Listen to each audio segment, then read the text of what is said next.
Bismillahirrahmanirrahim. Assalamualaikum warahmatullahi wabarakatuh. Bagaimana kabarnya anak-anakku semuanya?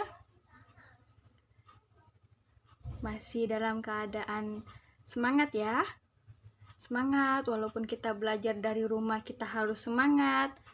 Jangan merasa malas, jangan merasa loyo, lemes, tapi kita harus semangat. Oke, baik. Hari ini kita akan belajar tematik masih tentang apa ya kemarin? Masih tentang gagasan pokok. Nah, hari ini kita belajar tematik bahasa Indonesia.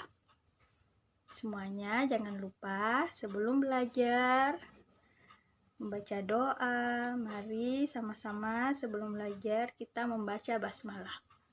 Bismillahirrahmanirrahim. Oke, lanjut.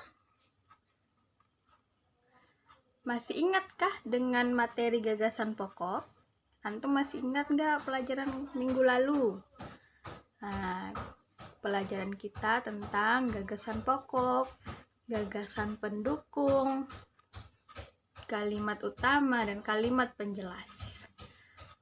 Hari ini kita masih melanjutkan pelajaran tentang gagasan pokok, gagasan pendukung, kalimat utama, dan kalimat penjelas.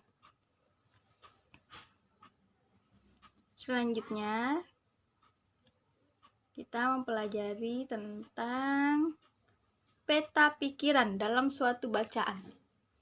Apa itu peta pikiran? Peta pikiran adalah cara menuangkan informasi yang sudah kita peroleh. Jadi, informasi teks bacaan yang sudah kita dapat seperti contohnya ini kita tuangkan ke dalam peta pikiran dalam bentuk diagram. Ini adalah diagram, jadi kotak-kotak ini adalah diagram. Gagasan pokok berada di mana? Masih ingat kan? Gagasan pokok itu berada di awal paragraf. Kemudian selanjutnya disebut gagasan pendukung. Baik. Jika antum sudah paham, antum kemudian mengisi peta pikiran yang ada di sini, gagasan pokoknya, gagasan pendukung pertama, gagasan pendukung yang kedua.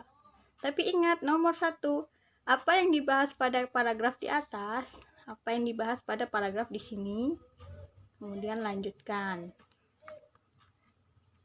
Kalau sudah, ini adalah tugas pertama. Kalau ini sudah selesai, lanjut ke tugas yang kedua.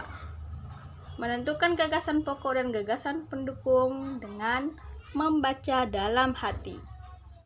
Membaca dalam hati pasti semua orang sering melakukan itu. Tapi kita harus pahami dulu apa itu membaca dalam hati. Nah, membaca dalam hati berarti membaca tanpa mengeluarkan suara.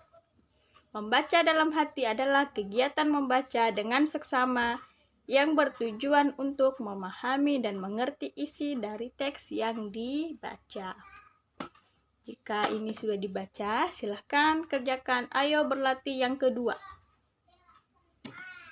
Berlatih yang kedua.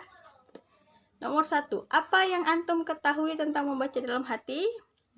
Ayo, apa itu? Kemudian yang kedua, bacalah paragraf ini dalam hatinya antum, dibaca ini dalam hati, kemudian tuliskan gagasan pokok dan gagasan pendukung yang ada di paragraf ini. Tuliskan dalam bentuk diagram. Bentuk diagram seperti ini. Jadi, bikin juga seperti ini. Ini dibikin diagram dan yang ini juga dibikin diagram. Oke. Setelah itu, jika tugasnya sudah selesai, tugasnya difoto, kemudian kirim ke WA Ustazah. Syukron. Wassalamualaikum.